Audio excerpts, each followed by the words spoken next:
So I am Benjamin Renner, director of Migration. The film is going to be released at Christmas about a little family of duck going on a journey to try to get out of a routine and challenge, like life the way anyone should. So the next Illumination production that's going to be released. How did you start your career in animation? Since I'm a kid, I've been drawing and everything, and I did an art school to do graphic novel. Then I switched to an animation school called La Poudrière, where I learned how to direct, like short films. And it led me to do a little graduation film called A Mouse's Tale that was seen by a producer called Didier, who's the producer of Kirikou, Triplets of Belleville, like very, very famous, like a producer in France who really relaunched animation. And he had the plan to produce a film called Ernest and Celestine, adapted from a children's book series.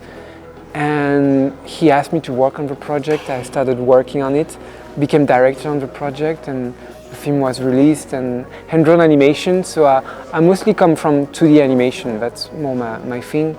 And what happened, this film was very successful. We were nominated for an Academy Awards and everything.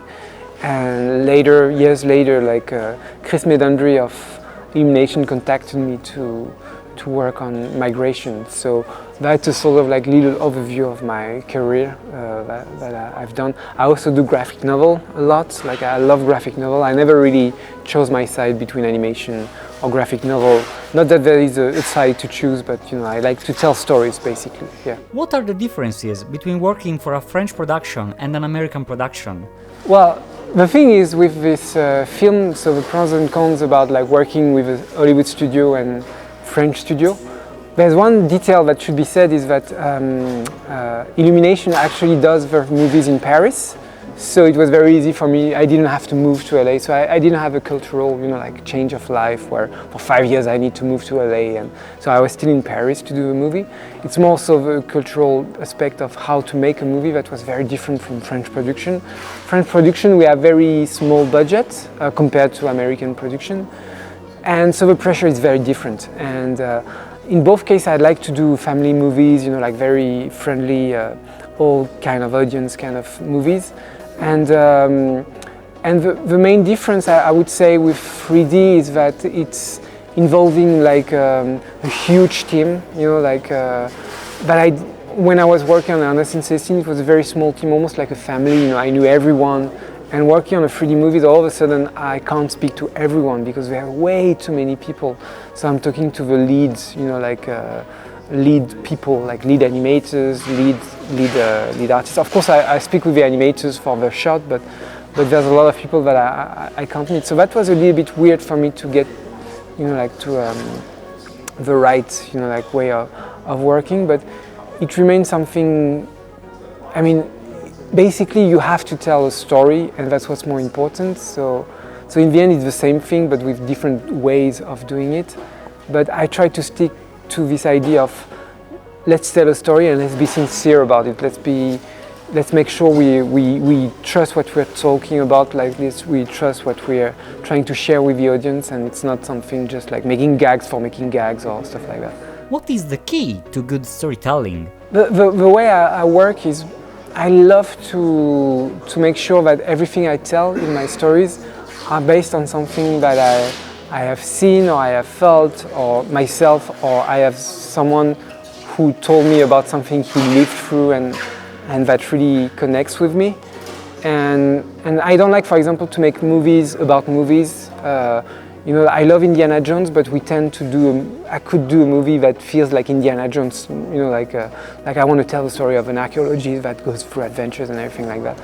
And I like to do movies and make sure that what I'm trying to tell is something that people can relate to, in the sense that I'm talking about emotion, not trying to copy a movie, So I would say that's really about, I was talking about sincerity before, and that's really about making sure you're being sincere with the audience and you're telling things that they can, feel that it's been lived through, because that's where I think the emotion is, in a way, I really see cinema as sharing emotions, most of all. So you can't just say, I'm going to share adventure, or I'm going to share a gag. It has to be something you understand and really connect with. What is the message behind the film Migration? Well, there's this idea of basically it's the story of a duck who doesn't want to get out of its comfort zone, and he built this routine life, and all of a sudden he understands that his family needs more, and his wife is sort of like telling him, we need to challenge life. That's how life should be lived through, so you can elevate yourself. You can't stay in this same routine or you're going to rot in happiness, which is, some people can like this, there's no black and white, some people want that, but that's not what she wants, and how those two characters are going to confront each other, but the guy is going to say, yeah, I'm going to try to change. And that's something I personally live with my girlfriend, that this idea of, yeah, we need to keep evolving, we need to get out of a comfort zone and try to make sure that, we keep learning and we don't think that everything is settled and we keep it this way. So this film is really about that. It's kind of a serious thematics, but we really try to treat it in a very light-hearted way, to make sure that the audience would take it in and with a big smile and understand what we're trying to, a little bit like a fable, we're trying to tell a little fable about life and try to connect with people and yeah, that we should try to step out of our comfort zone and make sure that, and it's going to elevate ourselves, open ourselves to the world. It's an effort. It might be scary. It might be sometimes you won't have a reward, but when you get a reward, it's the best thing you could have, and you have to keep trying. How do you create a character and make it real and honest? It's funny because when I work with a character, I really see them. I work a lot with storyboard myself. I love to storyboard. That's how I create and find ideas. And what I do, I really felt. I was explaining to someone that I felt when I'm storyboarding that I'm with actors, and we're all trying to find the best way to play a scene. So it's really like I'm drawing something, an idea.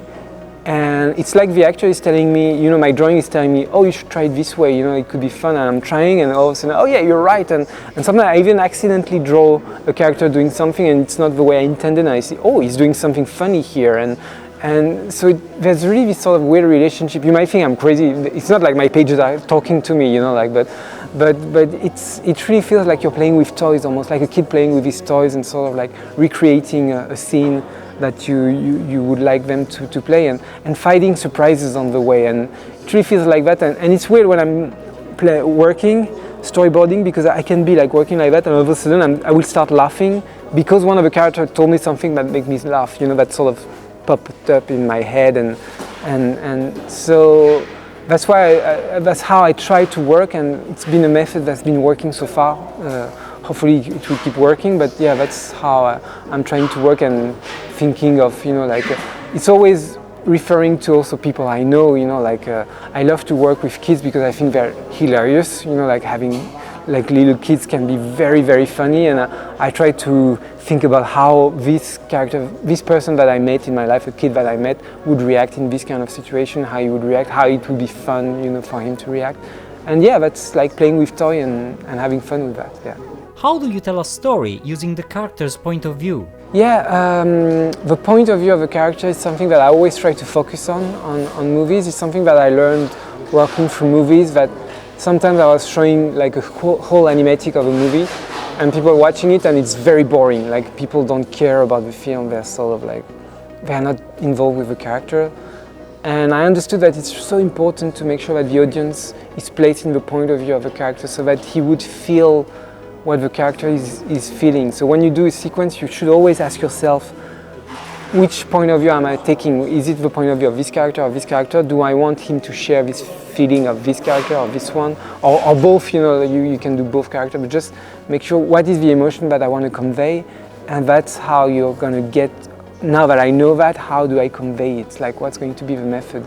But sometimes you can do the camera being very objective, just watching two people reacting. They can say the best words ever, the best dialogue.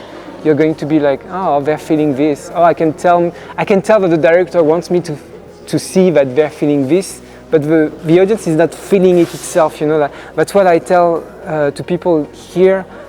You're telling the audience what they're supposed to feel, but you're not making it feel what they're supposed to feel. and that's the hardest part, you know, like it's to make them feel you're going to make them like be moved by what they're saying, be surprised, you know, like you have to make sure that, and that's the question of the point of view of a character. So that's, I always try to keep that in mind when I'm stuck or when I don't know what to do when the scene is not working. What is your personal definition of animation? Oh, that's a personal definition of animation. I've always seen animation as a way of expressing yourself, and it's a medium, it's a tool to share emotions, and some have, you know, for some people this tool will be live action, for some other people this tool will be writings, for some other people it's going to be theater, or, you know, like that's the way they express the story they want to tell. And to me, animation is my tool, you know, it's the tool that I'm the best at to express what I want to express to people and share with them. So for me, it's more like a way of communicating with people, and that's how I see it. And I can see there's so many other people who are so good at communicating with animation that I think it's a medium that still has a lot of things to offer. And it's like video games or any other tool, you know, like to tell stories. You know, there's many medium, and you should pick the one that you think is the best for you. So I don't know if it's answering you the question, but that's how I feel about animation, and that's how I would define it, like a great way of talking to people and expressing your emotions. Yeah. Thank you so much. Thank you.